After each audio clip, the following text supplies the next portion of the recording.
welcome Michelle Moffat to Hello. my car. Hello. Michelle, I have to say straight up, right here and now, Michelle's Instagram page inspires me beyond measure. And you'll find out why. This is Michelle's wheelchair here. So that's probably an immediate giveaway for my followers, but everybody that follows you will know the story.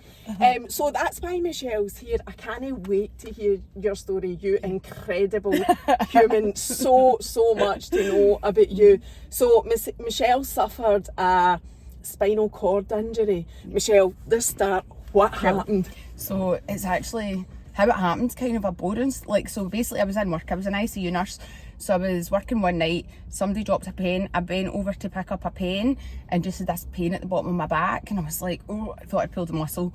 How long ago was that? This was 2019, November 2019, so just over 3 years ago. Oh my God. Oh my God. So it was bonkers. And then I couldn't move, like I couldn't go any further forward and I couldn't get up, and actually one of the girls put a chair behind me and I was like, you need to push me, I can't move.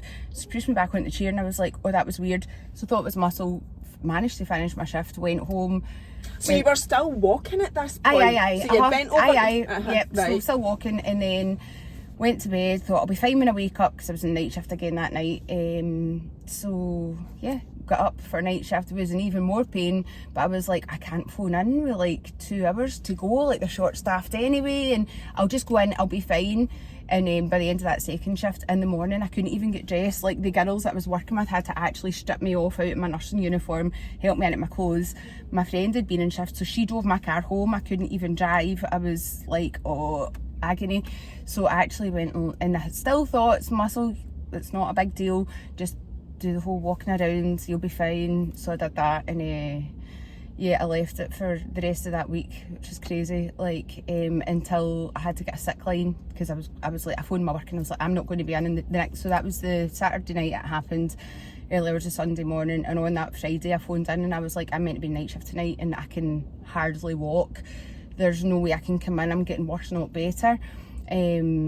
So they were like, that's fine, just get a sick line if you're going to be off any longer. Okay, that's fine. I was like, no, I'll be back next week.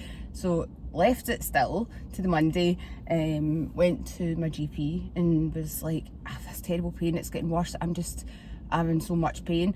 Also, actually, the week before my brain wasn't working, I didn't associate it with my back, but then, which I feel like I should have known as a nurse, but I would answer the door one day and I was like, my daughter was there and she's going, what's wrong? I was like, I think I've just crapped myself.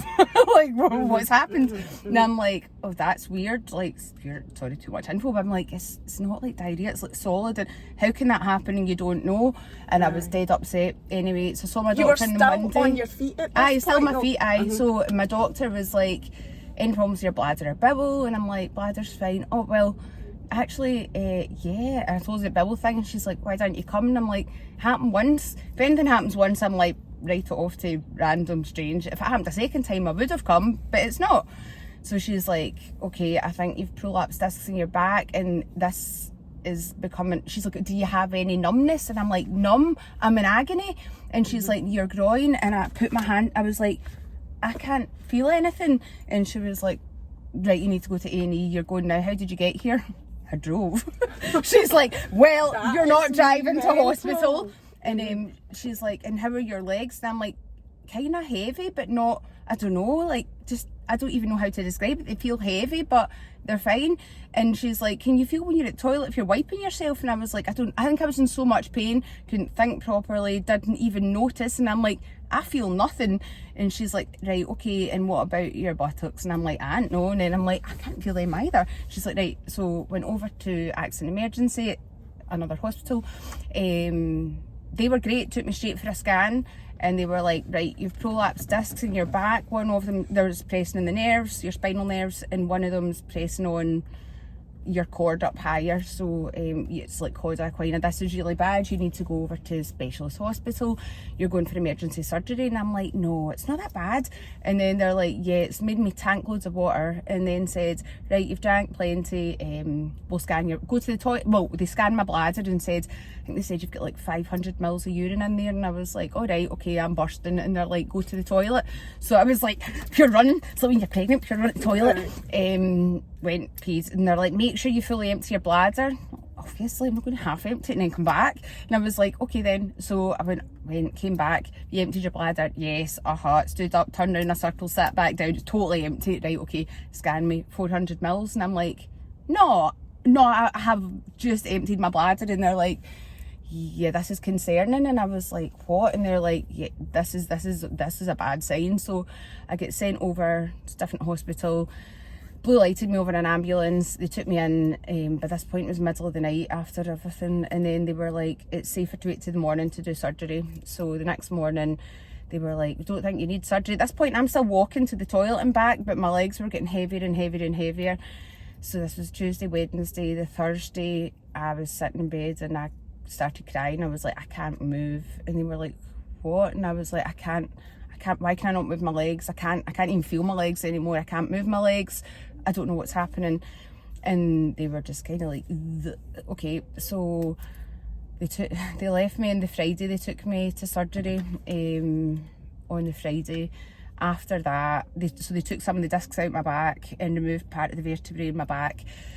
And then I was like, cool, I'll be all fine then. And then I couldn't feel my legs again, but I could move my feet a bit. And I was like, okay, well, as long as I can walk and stuff, and I'll be okay. I then ended up with complications. I ended up with a blood clot in my spine, went back for a second surgery. It was nobody's fault, just one of these things. And then like, it's like a 1 in a million chance of happening, and then 2 days later it happened again.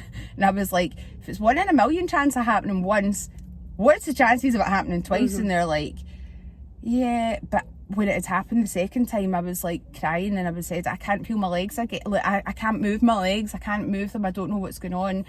And I had sat for most of the day. That was about 6 in the morning, and then they took me for a scan, but it was about midnight that night, and they took me back to theatre, and I just never ever had recovery again. And then they got me custom made leg splints so that I could basically walk with a Zimmer frame and these splints to hold my feet up and lock my knees out. And it was, but I was like, yeah, I'm not using a wheelchair, so this is grand. I'll just walk like this forever, like some mad Robocop human, like. And then yeah, and I guess I didn't really know what the situation was, and they were like, right, how can you get to the toilet if you can't walk properly? And I'm like, I've not been. And they're like, what do you mean not been? When did you last go? I'm like, I don't know, for my operation. It was 2 days ago, Michelle. Oh my okay God. Then. So they put a catheter in. It's almost you didn't feel that? You couldn't didn't feel? know I needed to go. So you were lucky your bladder didn't explode? I was just like, yeah, I'm fine. Drinking loads of water. They catheterised me, almost 2 litres. They're like, your bladder should hold about 450 mils maximum. Then you should be bursting to go. This is really bad. So I was like, I don't know. 2 litres? So it was ridiculous. And then I was just like watching this wee bag filling up, and I'm like, that's bizarre. And so then they were like, right, okay, so basically my bladder was just wrecked, the nerves in my bladder, so like I cannot actually pee normally. I've just got, they're like teeny little wee lipsticks, wee tiny catheters, put it in, empty my bladder, do that every few hours, and that's how I pee now. So they had a nurse was like to show me how to do it, and I was just like, okay, how long will I be doing this for? And she was like, probably forever, because you know, you might have some recovery, your bladder and bowel are not going to recover. And the bowel thing for me, that was the worst. When I was in hospital, I was just like, oh, it looks like I was pregnant again. My stomach was like pure rock solid. And they're saying, when did you last move your bowels? And I'm like, when they went by accident 2 weeks ago or whatever, God. 3 weeks ago, I don't know when that was. And they were like, you must have been since then. And I was like, no, I'm like, I don't need to go. And so then they were just like, okay then. My stomach was solid, so they started just basically feeding me so much laxative. It was unbelievable, giving me enemas, all sorts.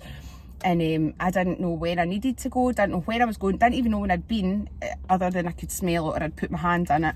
And I was just like, I can't be left like incontinent with my bubble forever. Like, I can't, what am I meant to do? And at this point in time, I was like, still thinking I'll be able to walk and I'll be back to normal again. And I'm like, if this is forever, how do I go back to work in hospital? What if somebody's like, hey, I think my husband's moved his bubble? Oh no, it's alright, it was just me. I'm like, I can't walk around just being a nurse randomly, like doing that, like not knowing. So they were just like, yeah, you know, you'll get established a routine and try and teach you how to do all this horrible stuff to kind of empty your bubble manually. And I was just so, nothing worked. Sometimes they would give me all the drugs and I would go within an hour. Sometimes it'd be 6 hours later. Sometimes it would be once a day, sometimes 6 times a day, 7 times a day.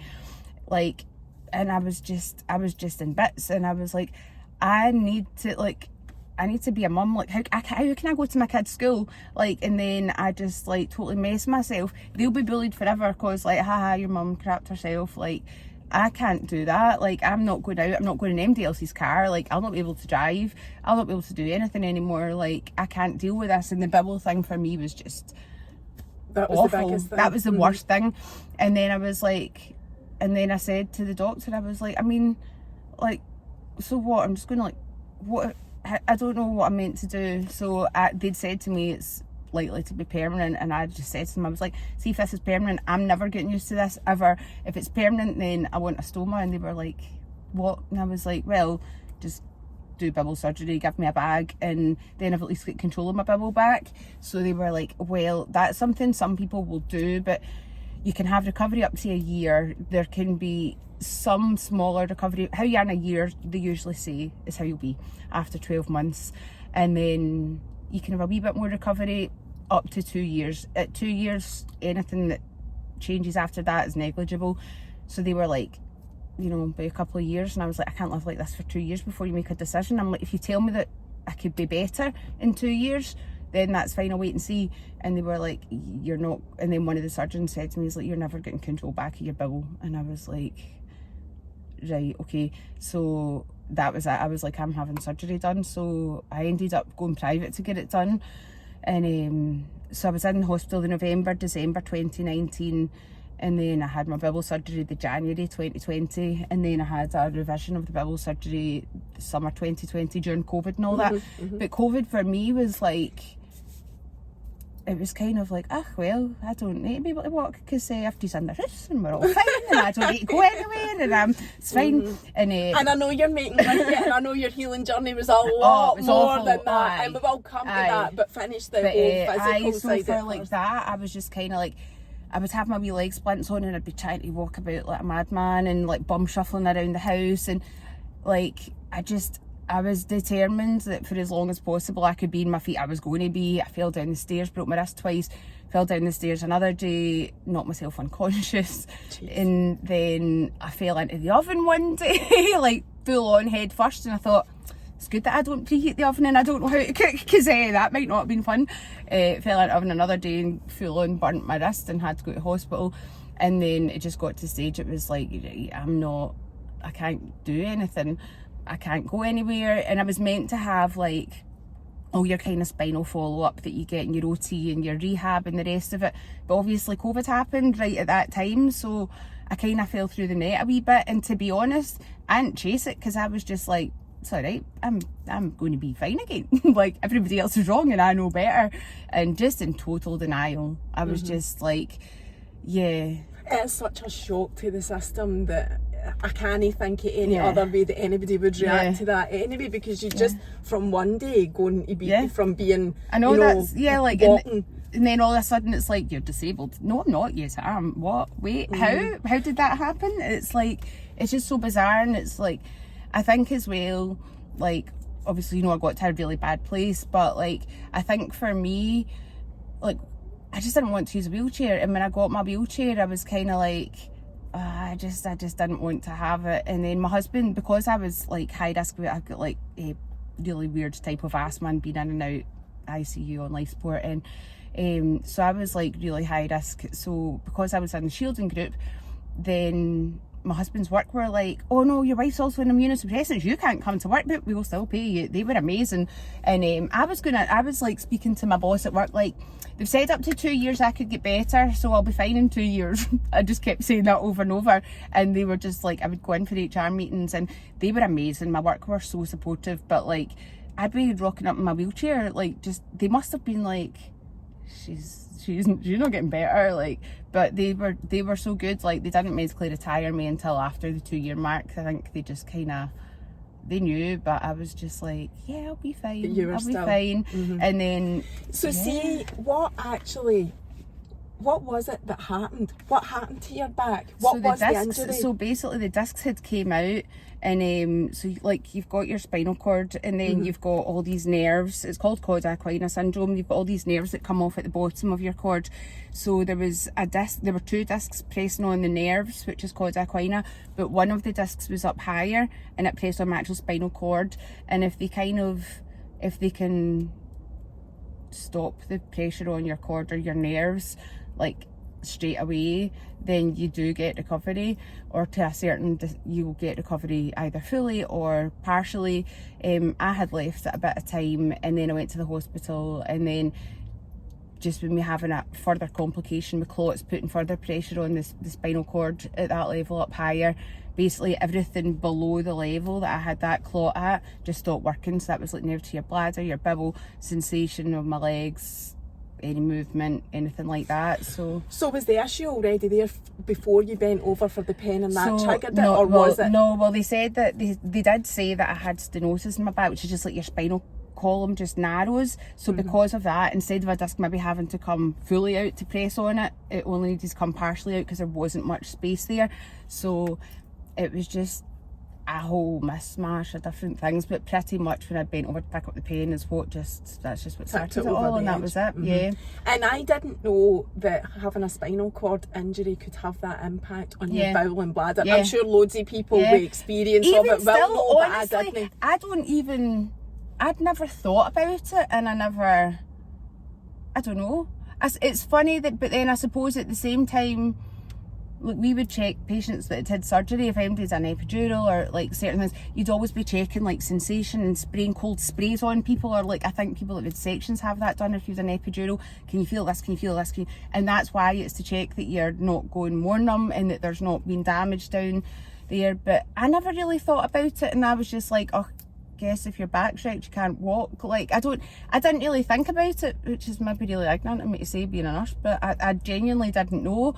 And then it was the whole like, and I think it's something as well most people don't want to talk about, and it's like, that's fine, it's totally personal. Like, people don't run around just going, how often do you go for shit? Like, you don't talk, people just don't talk about stuff like that. Especially women, because it's well known, like, just with conversations that I've had with either family members or friends, women aren't as regular going to the toilet as guys are, you know. And if you're, and then you have kids, if you're and having a crap every day, you're flaming chuffed. I know. You know what I mean? That's sort of women's. Well, that's like, it. But people don't. It's it's just like a kind of, people just don't talk about it. And like, I get that people that have then got spinal cord injuries that have to kind of do this bowel routine, like have laxatives. Some people, depending as well. That's the thing. Somebody could have the exact same level of their spinal cord damage, like a male one, so at that level, somebody else could have the exact same level of damage at the same area, but their symptoms could be different. But you know, the whole bladder and bowel always becomes a part of it. So for like me, I can't actually, in theory, my bladder will fill up to a certain amount, and then anything over that would leak. I've never had leaking, so I don't even know how much my bladder can hold, but I just use catheters so I don't get infections by having urine in there for too long. But people don't want to talk about that, and people don't want to talk, because it is a personal thing, and it's a huge, like for me the bowel thing was worst, and it's like then the whole sexual dysfunction, like you just don't feel anything, so it's like and that's a big thing. So I get people not wanting to talk about it, and I don't think anybody should ever be put under pressure to talk about something so personal they don't want to, whereas I'm just kind of like, I'm big enough and ugly enough to talk about it, and if people laugh at it, I don't care, and if it helps one single person out there, then that's always found talking about anything like that, even on this, it opens up that relief, if you Yeah. like, of people that want yeah. to talk about it and can't talk about it, Yeah. and then they find somebody that they like from I just can- different sorry. things. No, sorry, No, it's no, about no, it is no, about you. Just even when I've been talking about I had the Femibond treatment done Oh, for the right. tightening. Yeah. And even when I talked about that, I was a bit like you. I have no idea how people think, how people are going to receive it, and thinking that they would maybe laugh, you know, behind your back or whatever. But in actual fact, yeah, maybe people were doing that. I don't really care. But the influx But how many of people hear that and go, I didn't even know that existed. I could get that done. I got an absolute amazing. influx of messages of people asking me, does it Yeah. help this, does it help that? Really, That's really brilliant. personal stuff. Yeah. But that's all you're trying to achieve, to make people feel like they're not Normal. alone. Exactly. Normal. I think that's the thing. The normal. more you talk about something, it kind of removes the stigma, and then things aren't as taboo, because it's just something that, I mean, it's like, who in the world doesn't poo? Like, everybody does. Like, so I do it through my stomach, now into a bag. Like, do you know what I mean? But it's no odds. It's like everybody does. And I get people not wanting to talk about things. I do. And I'm always kind of like, I'll say to my husband something like, do you mind if I'm, and he's like, he's so shy and quiet and very not like me. And I think I'm just like, he's going to absolutely die off. And he's like, whatever, it's up to you. But then I'd said, I was like, he's like, why are you posting photos in these mad pants that you've got? I'm like, because they're for your stomach bag and it stops like rubbing. And I'm like, do you know, I would have never done that when I was a pure size 4 and dead fit and healthy and whatever. And I'm like, and now I'm just, because the amount of people that have messaged me going, I've just told I for like 15 years didn't even know these things existed, and I'm like, what? Oh, no way. And then I'd somebody I know that had said to me, she's like, you can buy these big granny pants out Marks and Spencer's, and I'm like, I've got really bad eczema, my bag rubbing against my skin hurts. And then I found these pants, and I'm like, and it's a Scottish company as well, that's even better. So I'm just like tagging Bella Bosch everywhere I go. But then people were like, oh, that's amazing. And they have like intimacy, so people, like a lot of people that would message me about that stuff, maybe people were like Crohn's or ulcerative colitis or have had bowel cancer and they've got bags for whatever reason. And then the other thing as well is, I think a lot of younger people, like, they even make like a range of underwear called their intimacy range, so that for like during sex, maybe like split crotch pants, so that it covers your bag, nobody would see it, nobody would know any different. And it's just like, it's amazing the stuff that's out there. And it's like social media, I don't know, I've got a pure love-hate thing with it. I kind of, I'm like, I'm really weird about my kids being on and what they see, because I just think kids are so impressionable, and there is some stuff out there that's not good, but you can use it for a force for good if you want to. And I'm just kind of like, people might see my stuff and think it's nuts, people might see my stuff and think it's good, but like, so there's people, as soon as I started posting stuff about spinal injury, and then I think the stoma stuff as well, people started like messaging me going, I've been doing this bibble routine and it's taking me like 2 hours every morning trying to lie on my side and get everything out and take all my pills and do whatever, and it's like 2 hours a day. And I'm just like, I'm 2 minutes a day, shove on a new bag and off I go, like that's me, I'm all good. And so it does, like, it helps some people are just like, oh, you've made it look easier, and it's like, yeah, it's a huge thing. And I remember even the surgeon I went to see privately, he literally tried to do everything in his power to talk me out of getting the surgery. And my dad's like, why is he doing that? And I said, well, because it is a big thing. And he was like, do you understand, when people have these visible differences to their body, it can make people suicidal? And I was like, see how I am just now, like being totally incontinent. I was like, for me, I don't have control, I don't have any form of routine, and it's like, I won't even be here in 6 months, because I can't live like this and not be like, I don't know if I'll be a nurse again, but I need to still be a mother and a wife. And how am I going to just just like put the bed again? My husband, he was amazing, never complained once. He was up changing the bed in the middle of the night, because I couldn't even change the bed. Like, I would just waking up and I'd be covered in stuff, and he'd just be getting up and changing the bed, and I was just like, I was so miserable, and it was too much. And I was like, I can't handle this, like, everything's too much for me.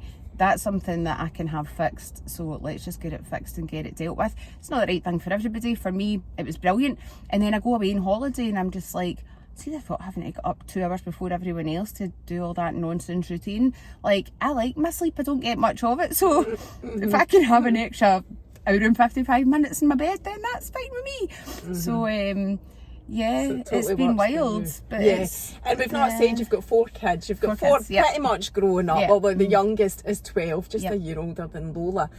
So it must have been a massive change for them. So talking about, we'll just go on to that now. Now, I do want to also talk about your alopecia, Yeah. actually. And your tattoos on your head are amazing. I'm a wee bit gutted you've got your hair on, to be honest. I look. And you're, it's I know, they're too amazing. covered. Look, it's amazing. I'm so glad you did that. I wasn't going to ask you, but I was Oh, no, like, it's I fine. hope she does that. And Angela just So- doing them out. My kids are like, oh, here we go again. Aye. Head off. Well, and you look incredible, Michelle. To me, it's like whether you have hair on or not, it's just totally Yeah. irrelevant because Do you you know, look I think it incredible. helped me massively. Like the alopecia, that was 2015. I lost my hair, and within 6 weeks, I went from just like normal hairy person to totally bald head to toe, not a single hair. And it was like, I struggled massively with that mentally.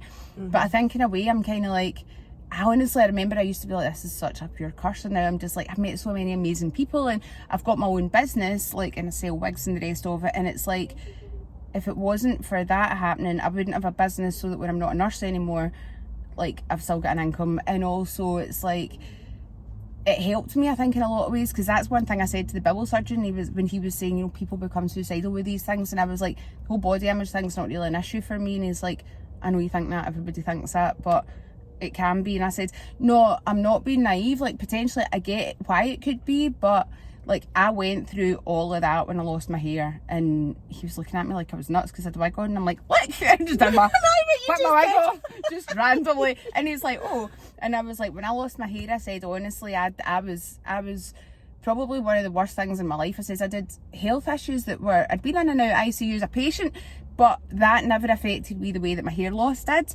And I was like, so I think I just got to the stage, eventually, when I kind of accepted it all, I was like, whether I'm wearing a wig and all glammed up, or whether I'm like Mr. Potato Head and like just no bothering my backside, I'm still the same person. So I think, like, when I had my stoma surgery, a couple of the nurses, one of them said to me in the hospital, she's like, you come in here, she's like, I met you the other night, and I was like, oh right, okay. She said, see, when you come in, she's like, I thought you were going to be terrible after surgery. She's like, you were just so depressed and such a bad place. And she's like, now you're giving away like a budgie. She's like, normally people come in and they're really chatty, and after surgery they're not good. And I was like, for me, this is a massive benefit to my quality of life compared to like everything I was thinking of before. So for me, it was the right thing. And I think alopecia I'm so grateful, because like I feel like it's one thing less I had to deal with than, you know, if I hadn't been through that already. Yeah. So see the tattoos on your head, what age were you when you got that done? Was that something you did so that you could not wear a wig? Or do you always... So I don't know, it was funny, like, I didn't actually have that many tattoos. I'm literally covered now, but so when was that? 2015, so what's that, almost 8 years ago. So I had just a couple of tattoos, and then I remember one of my friends saying to me when my hair fell out, she's like, oh, it's more tattoo space. And I was like, don't be so ridiculous, who'd get a tattoo in their head? And then I was like, I would. That looks amazing. So my hair had fell out like the end of July 2015, and then my birthday was the January 2016, and my husband was like, what do you want for your birthday? And I'm like, I don't know, I might get a tattoo on my head. And he was like, okay, that's crazy. And he's like, you wear wigs anyway all the time? And I was just kind of like, yeah, whatever. So I got the one on top of my head, and then was it no agony? No, I was sleeping for most of it, and then I got one in the back of my head on MTV, which was no way. Is that why your page is so huge? I don't is that know. because people have found you from? I think, like, see, it's weird. It was so funny. Somebody messaged me from my clothing company and was like, oh, can we send you some stuff? And I was like, I don't know if you want to do that, because like really the size of my page, divide it by 5, because some people follow me for fitness stuff, some people follow me for bibble stuff, some spinal cord stuff, some alopecia stuff, and some just randomness. I don't know. You've been in the paper as well, so people will have found you from MTV and in so the it's paper. Weird. But yeah, then I was at a spinal conference last week with the Spinal Injury Scotland charity and the SECC, and we were there, and we were leaving on the second day, and this person went, excuse me, and I was like, and he's like, how do I know you? And I was like, what? And I was like pure confused, and he's like, why do you keep coming up my Instagram feed? And I was like, no, all good. And the CEO of the charity, she's like, and who are you? And he's like, some big senior surgeon from away down south. And I was like, this is so embarrassing.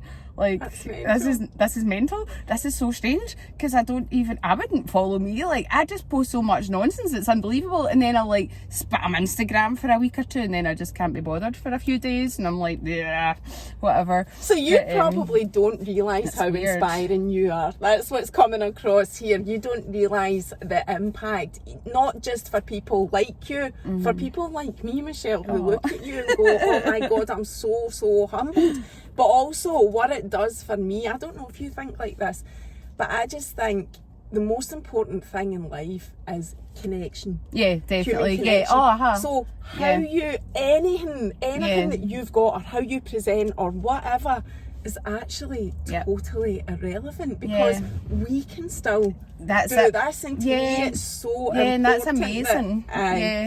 So that's what I think. But going on to your healing journey now, because you're a mum, you're a wife, as you say, you've got 4 kids, and you've talked about the depression. I mean, and just that's another thing that makes you so inspiring. Everything that you've been through, to then be this amazing, positive, bubbly, incredibly beautiful human. But we've all got a wee bit of mania, so that's all right. So what was that journey like? When did you, at what point, like start right from the beginning, at what point did you realise your life was, you said you were in denial, your life was completely changed forever? Because I think that's probably when the healing journey would start, because you're accepting it.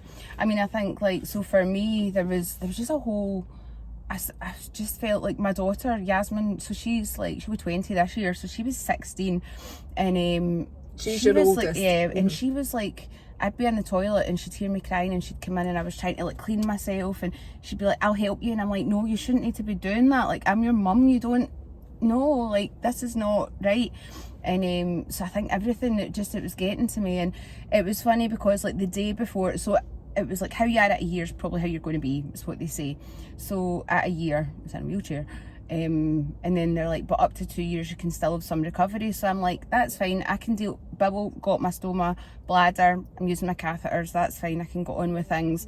And then I was like, in regard to whether I can walk or not, and the day before I hit 2 years I was in a wheelchair, and I'm like, well, there's no change, so I guess this is it. And it was so weird, because then the next day it hit the 2 year mark, and I don't know if I honestly, because the day before I was like, well, it is what it is, it's fine, that's that. And I remember I think I'd said to my dad, oh, that's 2 years tomorrow, or that's just going up to 2 years. And he was like, and that's what I found hard, seeing like my husband, my children, my parents, everybody in my life just affected by this. It wasn't just me, it was like everybody. It was an adjustment, and I think it hit them. I would have found it harder if it was my husband it happened to than for it to be me. But like, I just felt like such a burden. The day I hit the 2 year mark, I fell apart. And I honestly, only a year ago. We're talking, this is so recent. So it's not even that long ago. And I just was like, and I didn't think I was holding out any form of hope, because I had literally been going, well, that's it, making jokes about it the day before, not actually okay. I was really depressed, but like, I could switch off. If I was ever around people, I just kind of hid from the world, and I could meet new people who'd never known me before when I was like able-bodied, walking around. But see, if I bumped into anybody that knew me, I bumped into one of the nurses I worked with, and she's like, you used to run around ICU like a madman, like this is terrible. See, when I was just like, and she was so lovely, but I was like, I don't want anybody that knew me before seeing me now. So I kind of hid from pretty much everybody. And so that was the November, and I'm like, right, okay, it's fine, it's 2 of my kids' birthdays in November. Then I'm like, right, Christmas is coming up, just get through Christmas. And then it's like, right, so New Year's coming, it'll be a new year, new start. 3rd of January, totally fell apart big time. Was just like, that was right after it. So that this was last year. Right, last year, so last January. So for the first 2 years you were pretty much in denial, depressed and denial. But I didn't kind of when it hit the 2-year mark in the November, December sort of time, and then just like get through Christmas, New Year, 3rd of January, I was just like, I can't do this anymore. And I just remember crying and just thinking, I'm done. I am done with my life. I don't want to be here anymore. Like, and I remember saying to my husband, I've messaged Dignitas, and he was like, what? And I was like, yeah, I'm going to Switzerland, will you come with me? On it, see, thinking about it, like, and he was like, that is so selfish. And I was like, what? I'm doing it for you. And he's like, I don't want you to do that, so it's not for me. And I'm like, you can meet somebody better. You can get a wife that you can go out and about and do things with, and that's not going to be a pure burden to you. And just make sure it's this is so bad. I can't even know how man. And I was like, somebody that will be decent to. I want somebody, like, the kids is my priority. So just, I know that you love them to bits, and that's your priority. So just somebody that's going to be good for the kids. And I was honestly shocked that he was so upset and annoyed. I was like, do you not get this is a good thing? And he's like, no, it's not a good thing. And he was really annoyed, and he was like, so just to explain a bit, a lot of people won't know what that is oh, that you're right, talking so about. so I had So basically, you have to watch how you say it, or YouTube will take us sugar, off though. sorry. So no, Okay. everything's fine so far. It's just that So- I think it's in Switzerland it's legal for euthanasia, is that right? no, for assisted suicide, but not for euthanasia. So, like, you have to actively be the person that does it. So I mean they have a million checkpoints that you have to go there way before it anyway. They have to have your medical records, they have to check that like that you're in mentally, you're not making it because you're not understanding. You have to be of a certain level to do it. You have to be physically able enough to do it yourself. They're not allowed to do it. So like, and they'll just have a doctor that'll prescribe But you that's medication. that's fine. It was just so that people knew what it is. So you told your husband that's what you wanted so I to had do. said that was me. I was done my life, and they could all move on and be happy without me, and life would be roses for everybody. And I genuinely believed that. I honestly thought he was like, this is so selfish, and I was like, it's like the most selfless thing I could do. I was like, do you think I don't like? I was like, I want to be with you. I want to be here with the kids. I just don't want to. I feel like I've destroyed everyone's life, and I don't want to be that. So he was just like, I can't talk about this to you just now. And He must have been he was absolutely devastated. But in my head, I was in such a bad place that I couldn't understand it. I was like, why? And then I was crying my eyes out because I was annoyed. I was really upset that I had upset him, and I was upset that he was angry. And the whole night I didn't sleep, and I just remember praying and thinking, like, please, if I'm meant to still be here, like, I need some sort of sign, like, because otherwise I'm doing this. And the next day my GP just phoned me randomly out of the blue and was like, I don't know why I'm phoning you, I just felt like I should phone you. And I was like, okay. She's like, how are you? And I was like, yeah, I'm good. Yeah, so I've decided I'm going to go to Switzerland and do the assisted suicide thing. She was like, no. And I was like, yep, it's okay, I'm fine with it. Like, it's okay, I'm okay with it. Like, I'll need a copy of my records and whatever else. And she was like, no, you're not. I'm not discussing this with you until, like, I'd already tried having like the cognitive behavioural therapy. I'd spoken to a psychologist, and then she's like, I want you to speak to the charity Spinal Injury Scotland, contact them. And I was like, no, that's people that have been in like horrendous road traffic accidents. I bent over to pick up a pen. That's not even a story. That's like nonsense. And she's like, you have a spinal injury, please just do it, and then I'm going to phone you back tomorrow. And I was like, oh, okay then. And then I'm just thinking I need to get her on side, or she won't be supplying any records to anyone. So okay then, at least I can say I'll. So this is the way I was thinking. I'm like, cool, then I can say I've spoke to them, guess what, feel the same, cool, let's move forward. And I'd emailed in, and I must have wrote this email about 5 million times, and I was like, hi, and then I was like, I don't know if I should message you, I know that you'll deal with a lot of people with traumatic injuries, and mine's not traumatic. I bent over to pick up a pen and did some damage obviously, but my GP said I should message you, but if it's not appropriate then that's totally fine, and I get it, and I'm really sorry. And then I got an email back within really quickly, don't know, not that long, and then the person that emailed me back, this guy Stuart, he was like, can I phone you? And I think I then went to the toilet and he phoned. I said yes, but I went to the toilet. I came back and I'd had a missed call on my phone and it was like at a voicemail. So I phoned and I'm like, and he was like, hi, this is Stuart, blah, blah, blah.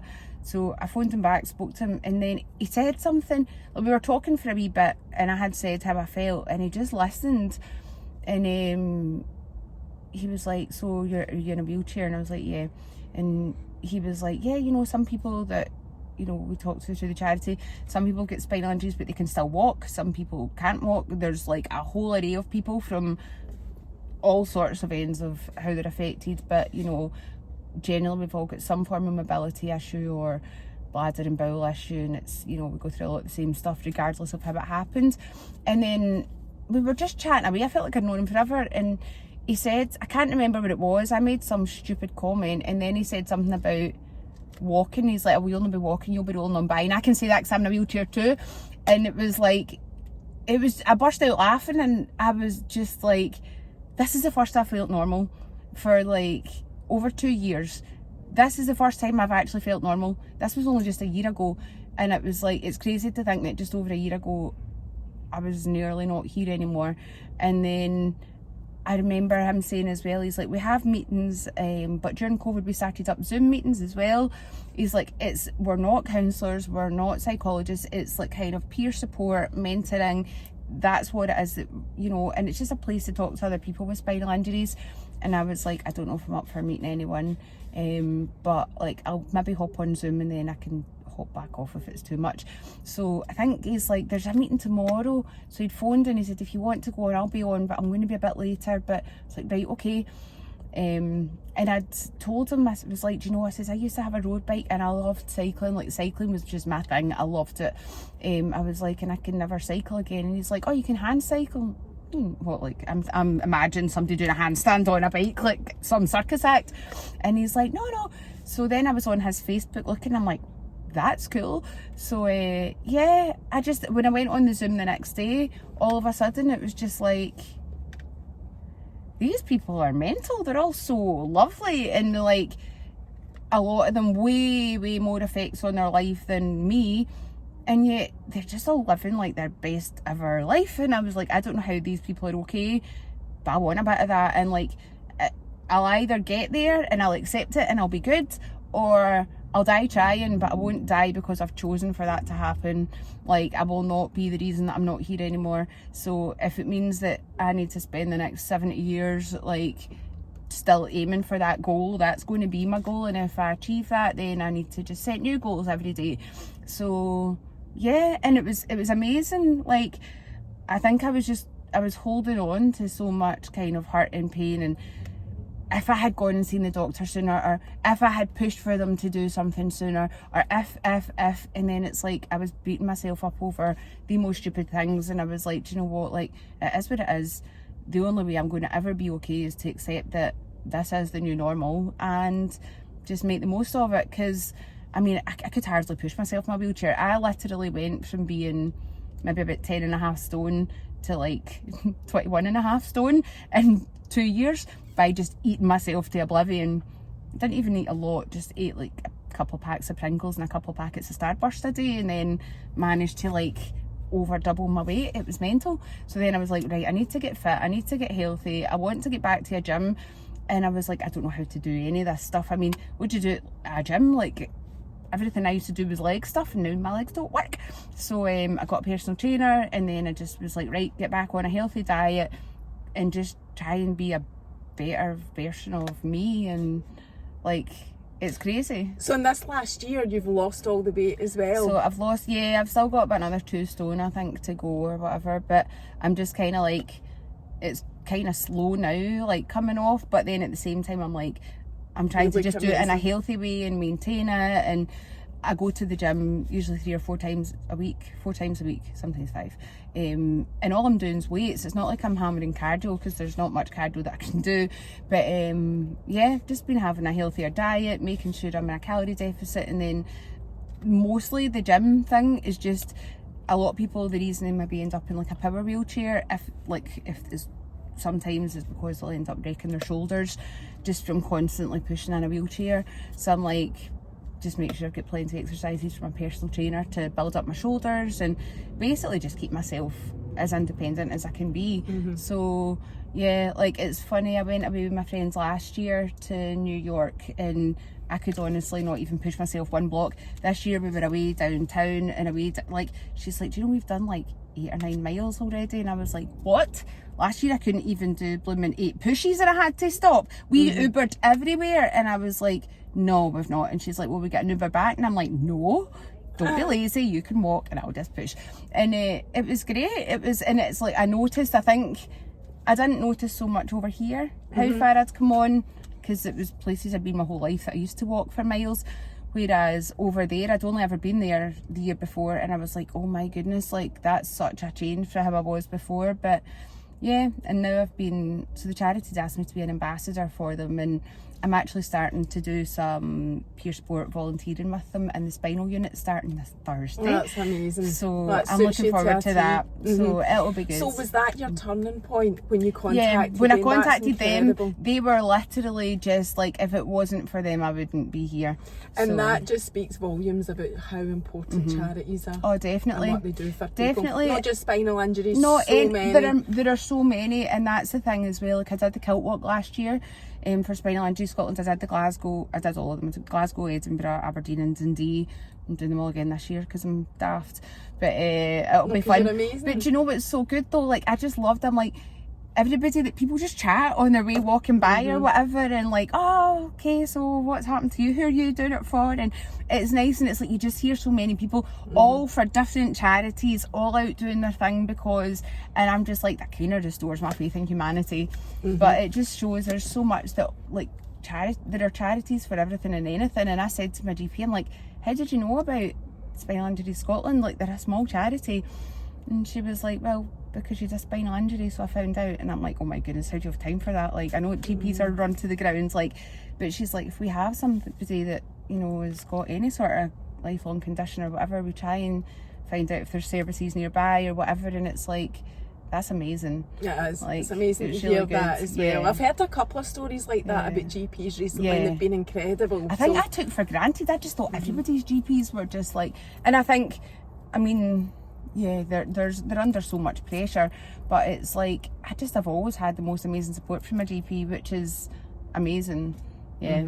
So it was that human connection when Yeah. you Yep, so see it was. from then so that was a turning point. Now obviously we all know that mental health doesn't change overnight. No, So what no. then was the I journey think, like? well, I think at that point it was a case of I was still depressed. I was still not quite sure what the future was looking like. I was still, I was no different physically and mentally.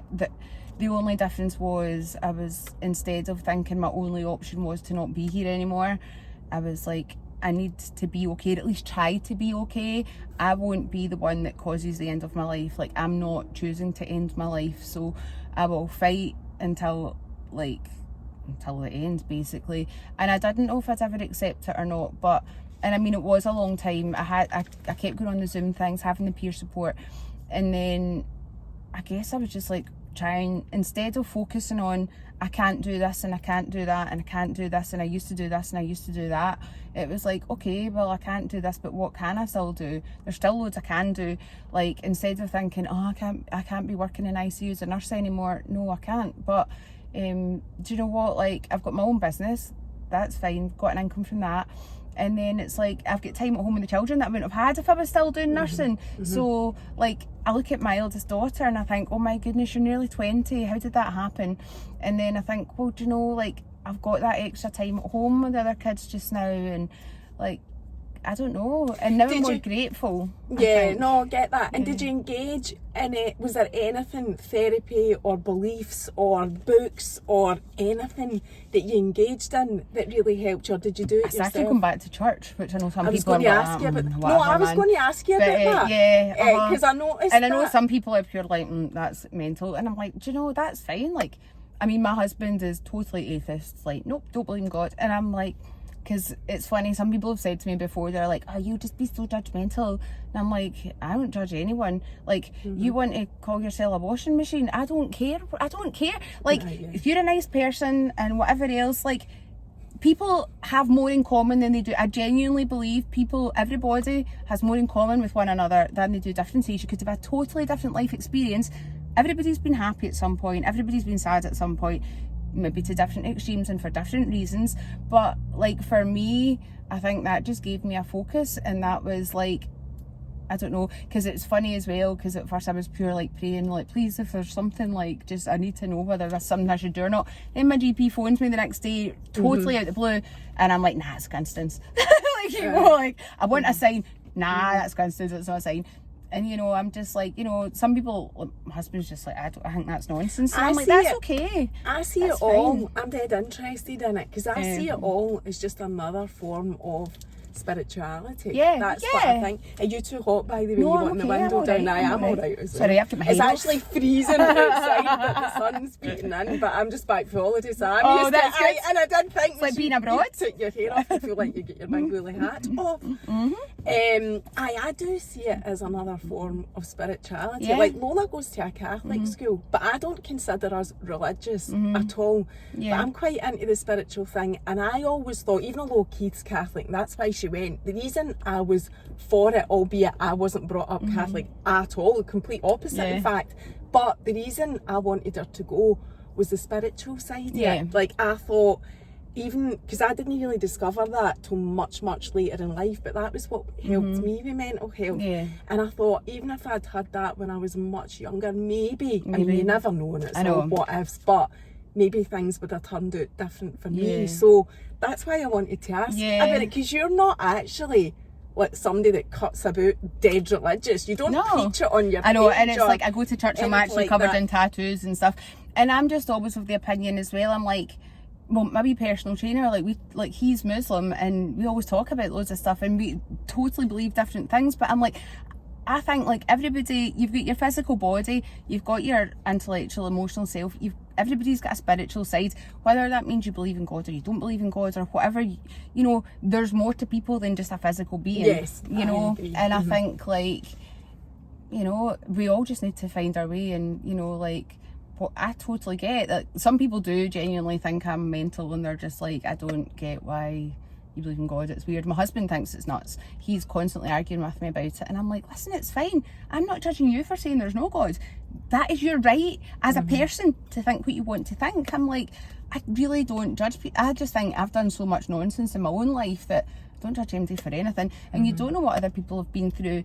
And I think sometimes it's easy for people to be very judgmental. I mean, you look at a lot of the stuff that's going on in the news just now, and it's like people are being discriminated against because of whatever. Like, how does that impact your life? How's that? Do you know? And I was watching one of your videos last night. I can't even remember the girl's name. Was it Amy? Yeah, and then after I watched her, we talked about it on that. So after I had watched her, I was like, I need to go and find Lee's video. So I'm pure like looking back and watching it, and I'm like, wow, that's amazing stories that they've got, you know.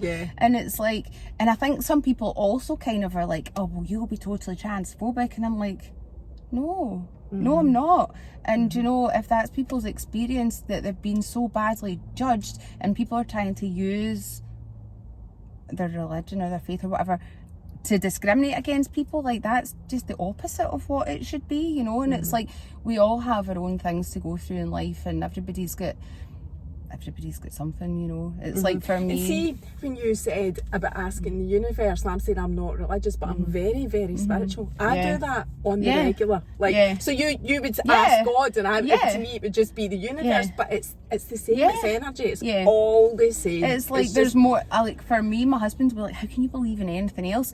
And I was like, because honestly, for me, thinking if it was just we're physical beings and that's it, and there's nothing else, for me that's depressing. I was like, but he's like, for me it's depressing thinking that there could be a God and that bad things still happen.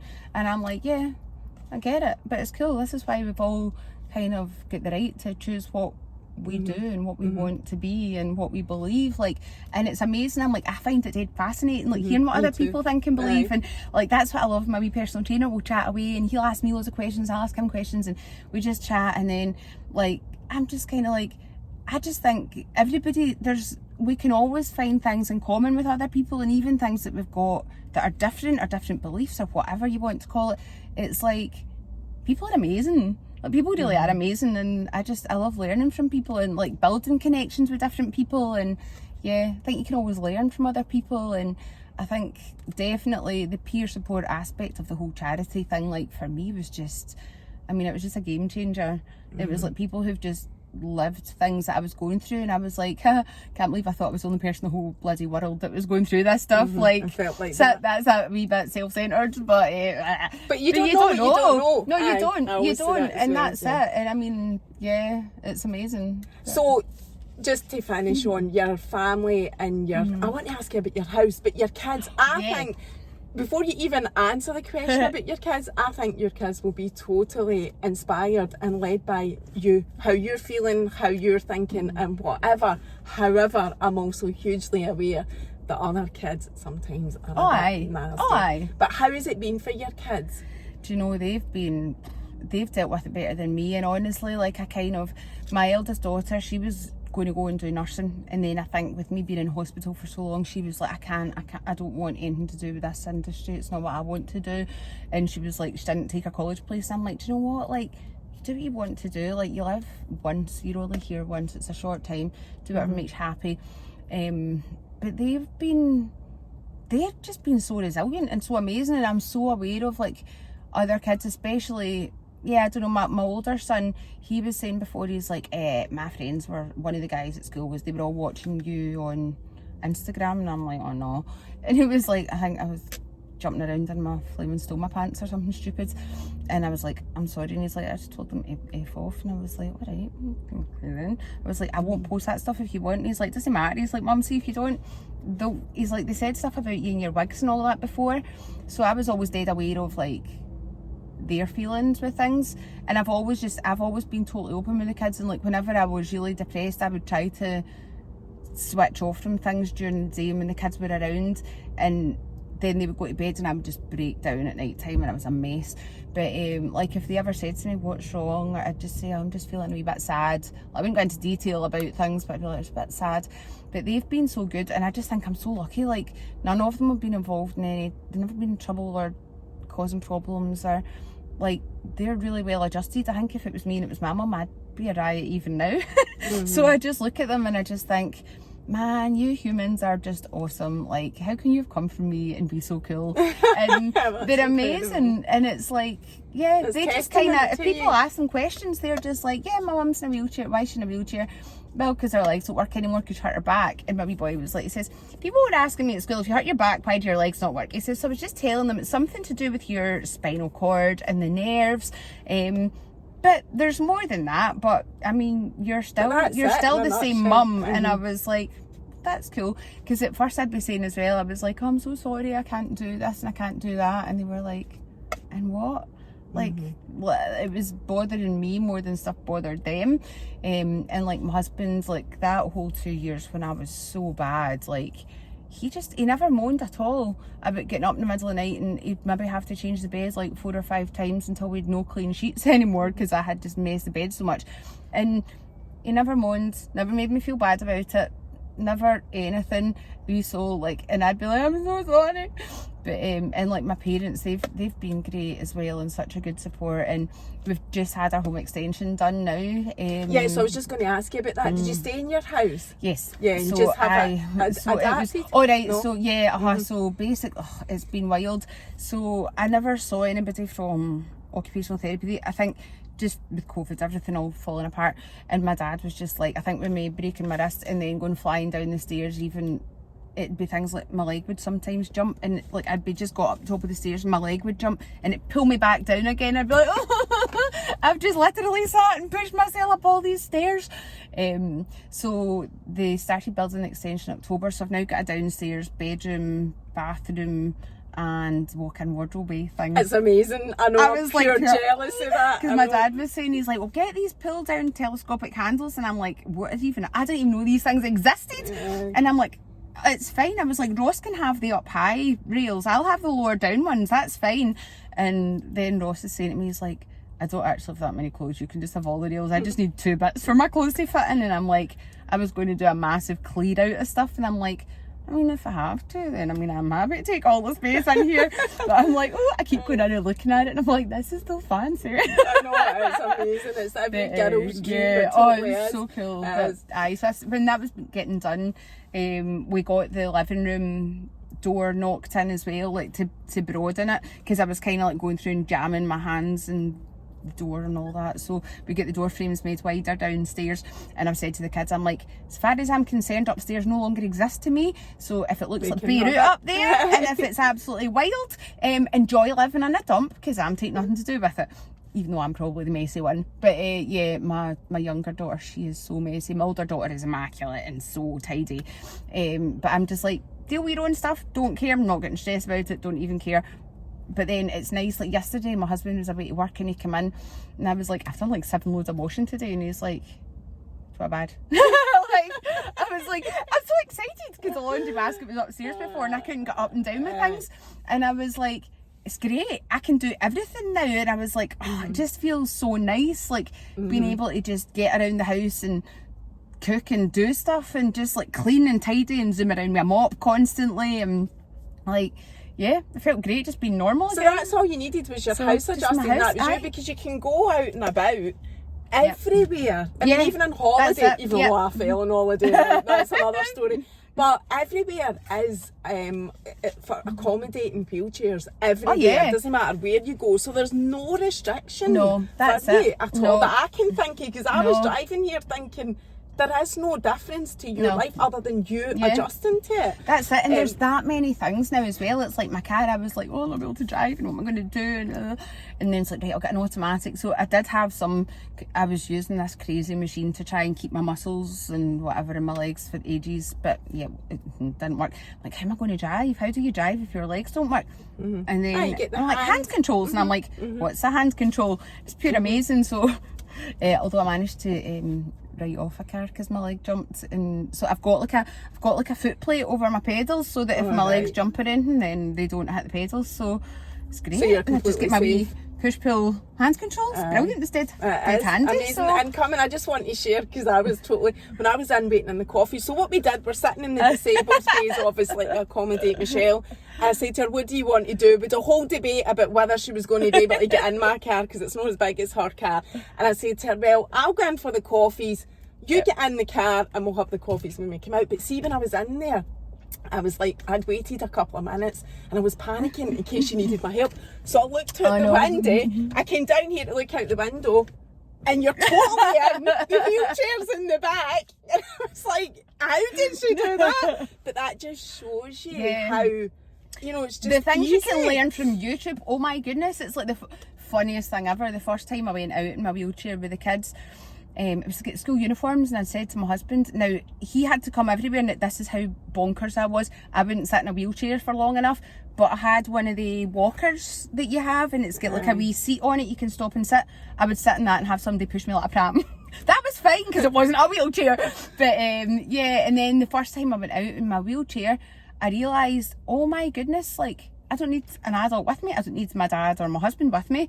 Like, I can just go out, me and my children, and it's fine. But the funniest thing, I went, I was at going into Bray Head shopping, and there was like this curb, and I went and just smacked into the curb, and Superman flew out my wheelchair, burst out laughing, and my kids were like, and I was like, it's alright, it's fine. People were just looking at me, and I'm like, how do you get a wheelchair up a curb? I never thought of this before. So then I was like, on YouTube, how do I do this? How do I do that? So then, the things you learn on YouTube and all the amazing things you can get, I'm like, this is magic. There's so much cool stuff. Like, you can do everything. And when I was in New York, everybody's like, oh, New York's terrible, it's not very accessible and blah blah blah. Everything is accessible, and I'm like, everything is accessible everywhere that you go. And then it's like, I don't expect everything in the world to be accessible. Like, I know some people are kind of like, some people have said to me, they're like, oh, it's terrible, you can't do this, and I'm like, realistically, you can't expect the world to cater to every single individual person. And, you know, at the end of the day, there are places I won't be able to go that I could have gone in the past, and that's okay. I don't hold them against people. But nowadays, no. Like, I mean, if I can't get into like that wee restaurant there because there's steps going up or whatever else, or there's somewhere next door to it I can get into, or people are, I mean, I've had people going, I was at the gym and when the lift bust before, one of the guys was like, oh, can I take your wheelchair up for you? And I was just sitting bumming up the steps, and he's like, do you want me to lift you up? This big guy, he's like, do you want me to lift you up the stairs? And I'm like, no, don't be daft. And he's like, are you sure? I don't mind. So I was like, you're so sweet, but no, unless you want to wreck your back too. At this point, I'm still at 21 stone, and this big dude's like, I'll lift you up the stairs. And I was like, no, you're not. No good. We just got completely cut off because the phone overheated in the sunshine, because I've never had somebody say, no, I'm fine, I'm not too hot, and I've always had to open the windows, and that's always saved the day. But there we go, it's freezing outside as well. But I put my phone on the ground and it cooled down. All I wanted to do was come back and say bye, so it wasn't just ending like that. So I was just saying to Michelle that she's working with the charity. She's a mo, that keeps her busy. For Wayne, so you've got loads and loads in the horizon and in the future to keep you busy. And I'm so super grateful and privileged that you came and chatted to me. You're absolutely amazing. I love you. I love your energy and everything about you. So we'll need to do this again at some point. Get another catch up with you. That'd be so cool. That would be amazing. I'll get the coffees next time. No, it's not allowed. I do the coffees. But we will see you the next time. Bye.